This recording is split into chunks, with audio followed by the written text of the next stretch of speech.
दिन हजरत उस्मान गनी रज़ी अल्लाह तआला अन्हु सरकार की बारगाह के अंदर अर्ज की, आका मैं आपकी दावत करना चाहता हूँ। मेरे आका ने दावत को कबूल फरमा लिया। दिन टाइम मुकर्रर हो गया। जब वो दिन आया, हजरत उस्मान गनी रज़ी अल्लाह तआला अन्हु खुद नबी करीम सल्लल्लाहु अलैहि वसल्लम को लेने के लिए मस्जिद नबी शरीफ पे पहुँच गए। अर्ज की, आका मेरे घर में तशरीफ़ लाए।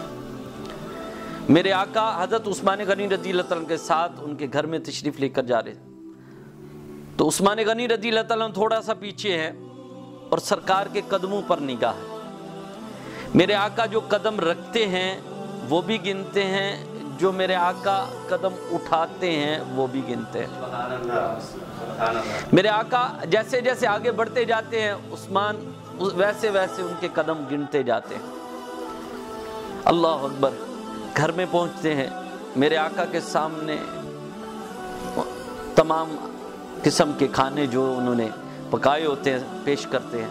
मेरे आका खूब सिराब होकर खा लेते हैं, सहाबा भी खूब सिराब होकर तनावल कर लेते हैं। फिर मेरे आका वापस मस्जिद नबी शरीफ की तरफ निकलते हैं हजरत उस्मान गनी रज़ी अल्लाह तआला के घर से, तो फिर हजरत उस्मान गनी रज़ी अल्लाह तआला उनके पीछे पीछे।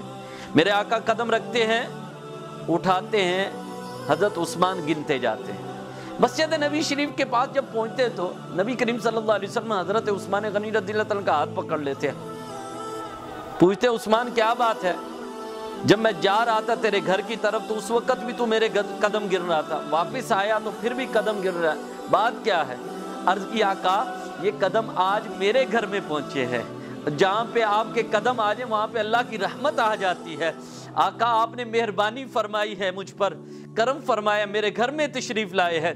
आप जितने कदम चल के मेरे घर में आए हैं और मेरे घर से वापस जितने कदम आप मस्जिद नबी शरीफ में पहुँचे हैं, उतने आज मैं गुलाम आज़ाद करूँगा, अल्लाह के उतने आज़ाद करूँगा। इतनी खुशी है कि इस खुशी की इंतहा ही नहीं है। आका ये भी कम है, अगर अल्लाह मुझे और मेहरबानी फरमाए तो और आप पर निछावर करूँ कि आपके जितने कदम आप चल के गए हैं आका उतने गुलाम में आज़ाद करूँगा। अल्लाह अकबर। ये देखिए इश्क है हज़रत उस्मान गनी रज़ी अल्लाह तआला का, मोहब्बत है और प्यार है कि सरकार के कदम गिनकर और जितने भी कदम आका चल के उनके घर में पहुँचे और वापस आए उतने गुलाम आज़ाद कर दिया।